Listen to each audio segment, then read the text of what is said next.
Bismillahirrahmanirrahim.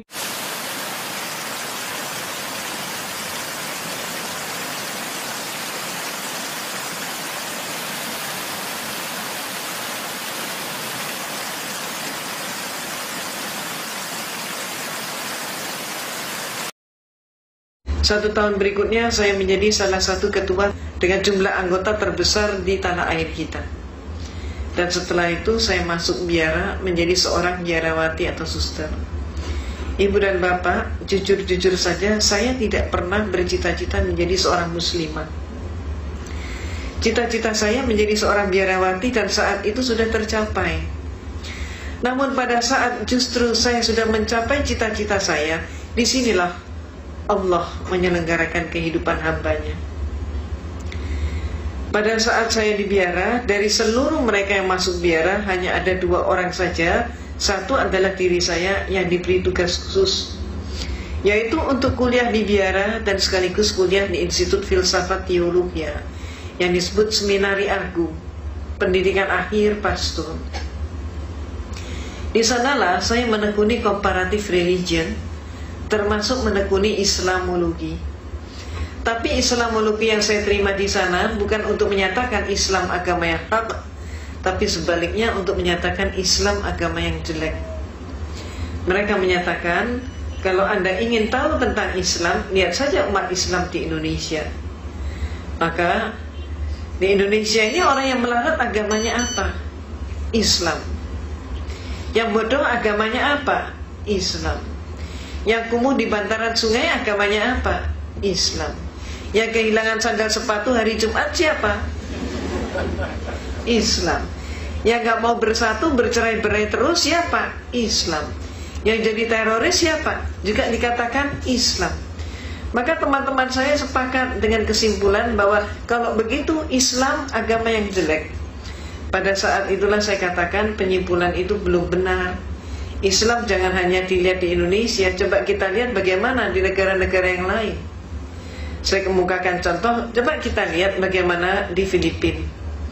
Di Filipina ternyata orang yang melarat dan bodoh agama mereka bukan Islam, tapi adalah Kristen dan Katolik. Meksiko adalah negara yang miskin, dan di sana yang jadi maling ayam, pencopet, pencuri, pemabuk, pemerkosa, penjudi dan lain sebagainya tidak ada satupun yang Islam. Semuanya adalah Katolik atau Kristen. Mesir keadaannya berbalik dengan tanah air kita. Kalau di Indonesia kita berbicara tentang pembantu rumah tangga dan dikatakan beragama Islam, majikannya banyak yang non-Islam. Tapi kalau di Mesir terbalik. Di Mesir justru majikan beragama Islam dan pembantunya justru Kristen dan Katolik. Dan selaris yang paling murah mereka datangkan dari Filipina yang beragama Katolik. Irlandia adalah sebuah negara yang tidak pernah selesai dengan konflik internal antara selatan dan utara. Dan yang konflik itu tidak melibatkan seorang pun yang Islam. Semuanya yang konflik adalah orang Protestan dengan orang Katolik. Mereka itulah yang saling membantai dan saling membunuh.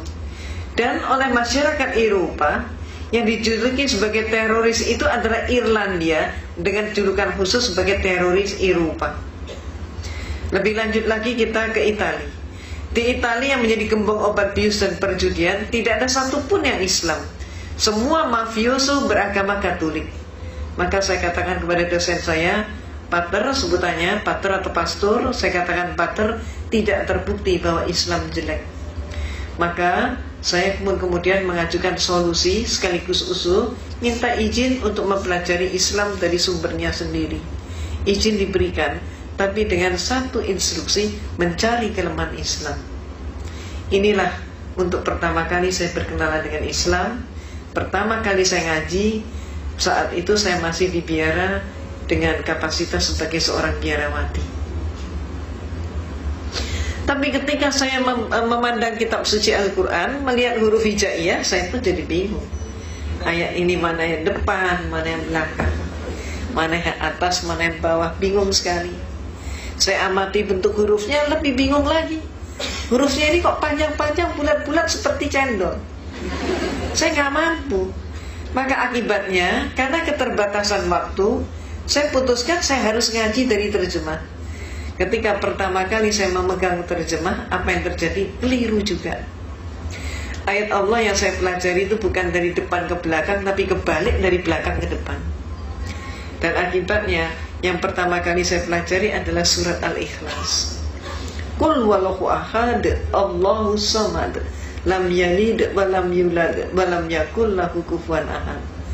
Malamnya saya ngaji surat Al-Ikhlas, persis pagi harinya saya mendapatkan kuliah teologi di mana dosen saya menyatakan Tuhan itu satu tapi pribadinya tiga.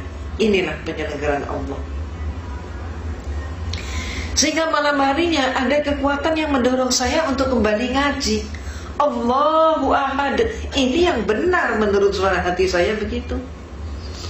Maka hari-hari berikutnya saya dialogkan dengan dosen saya. Saya katakan, Pater, saya belum paham hakikat Tuhan. Maka kemudian dosen saya pun bertanya, bagaimana mungkin seorang biarawati tidak paham hakikat Tuhan? Kaget sekali dia. Maka dia pun maju ke papan tulis, menggambar sebuah segitiga sama sisi. AB sama dengan BC sama dengan CA. Saya ditanya, segitiga ini berapa? 1. Sisinya berapa? 3.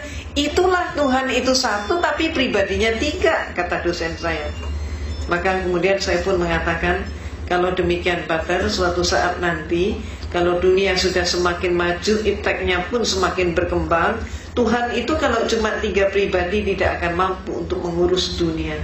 Paling setidak-tidaknya harus mendapatkan penambahan menjadi 4 pribadi. Jawab dosen saya, tidak bisa. Saya jawab, bisa saja. Maka saya pun maju ke papan tulis, menggambar segi 4 sama sisi.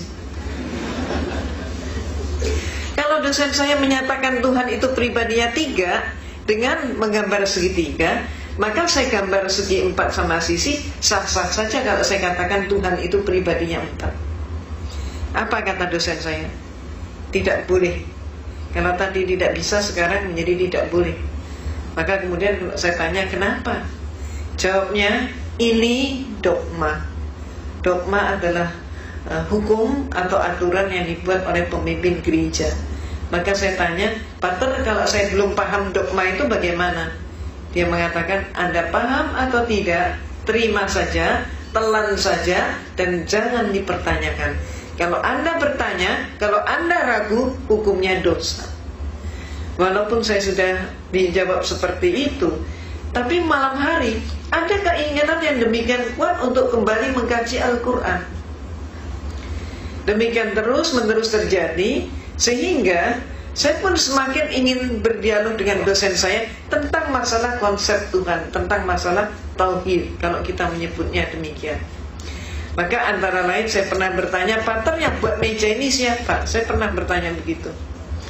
Maka kemudian dosen saya nampak dia menangkap ada sesuatu yang lain di balik pertanyaan saya. Dia tidak mau menjawab, bahkan saya disuruh menjawab sendiri. Dan saya pun menjawab.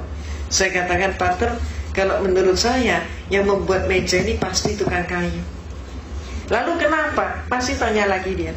Saya jawab, kalau menurut saya meja ini walaupun dibuatnya setahun yang lalu, sampai 100 tahun kemudian meja ini tetap meja, tidak berubah menjadi tukang kayu, dan tidak ada satu pun meja yang mampu mengubah dirinya menjadi tukang kayu. Tukang kayu tidak boleh dipersamakan dengan meja. Maka dia pun bertanya, apa maksud Anda? Saya katakan, Pater, menurut pengamatan saya, Tuhan itu menciptakan alam semesta dan seluruh isinya termasuk manusia. Maka ada manusia yang dilahirkan setahun yang lalu, sampai 100 tahun kemudian ternyata dia tetap manusia. Bahkan sampai kiamat pun manusia tetap manusia. Tidak ada satu manusia pun yang mampu mengubah dirinya menjadi Tuhan, dan Tuhan tidak boleh dipersamakan dengan manusia. Malamnya saya ngaji lagi, dan hari-hari berikutnya saya dialog lagi, saya diskusi lagi. Saya pernah menyatakan juga, Pater, siapa yang melantik RB? Saya ditertawakan kali ini. Bagaimana mungkin seorang biarawati nggak ngerti siapa yang melantik RW? Maka saya jawab, sebetulnya saya mengerti. Maka kemudian dia baru tersenyum, dia kaget sekali. Apa sih maksud Anda? Dia tanya.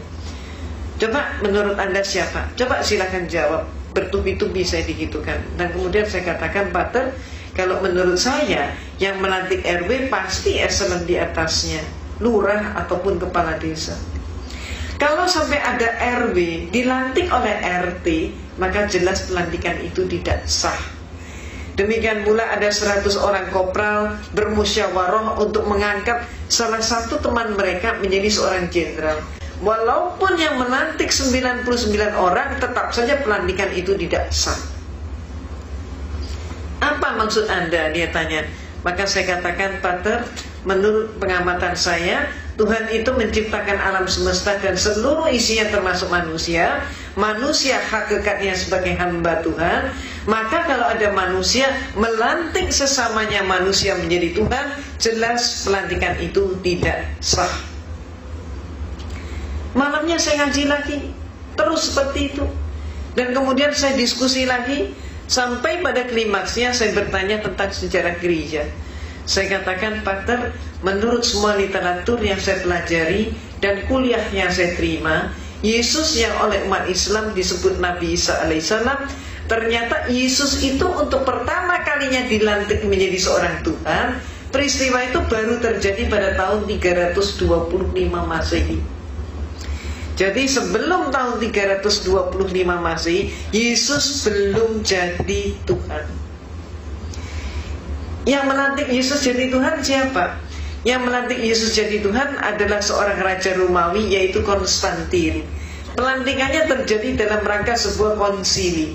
Konsili ini bahasa Latin Romawi, artinya adalah konferensi, atau istilah kita yang lain adalah muktamar.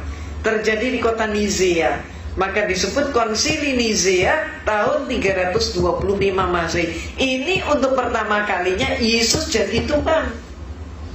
Jadi sebelum itu dia belum jadi Tuhan. Sayangnya sejarah ini tidak dipahami oleh 98% umat Kristen, walaupun sejarah ini ada di dalam buku-buku mereka. Cuman dengan sengaja pemimpin-pemimpin gereja menutup sejarah tersebut agar supaya umatnya tetap tidak tahu. Kenapa? Kalau sampai umatnya tahu, umatnya akan terguncang sekali kalau mengetahui Yesus diproses dari manusia menjadi Tuhan, dan yang melantik adalah seorang manusia. Maaf, keadaan yang terjadi di tanah air kita, Kristennya sendiri juga nggak ngerti konsep ketuhanan Yesus, tidak tahu sejarahnya. Mereka kemudian menyerang kita umat Islam dengan program kristenisasi dan pemurtadan, sedangkan kita umat Islam juga sayangnya gak tahu sejarah itu. Itu sebabnya apa yang saya informasikan ini termasuk menjadi bekal dakwah kita. Kalau ada serangan, katakanlah yang hak itu hak, yang batil itu batil. Sejarah ini perlu diungkap.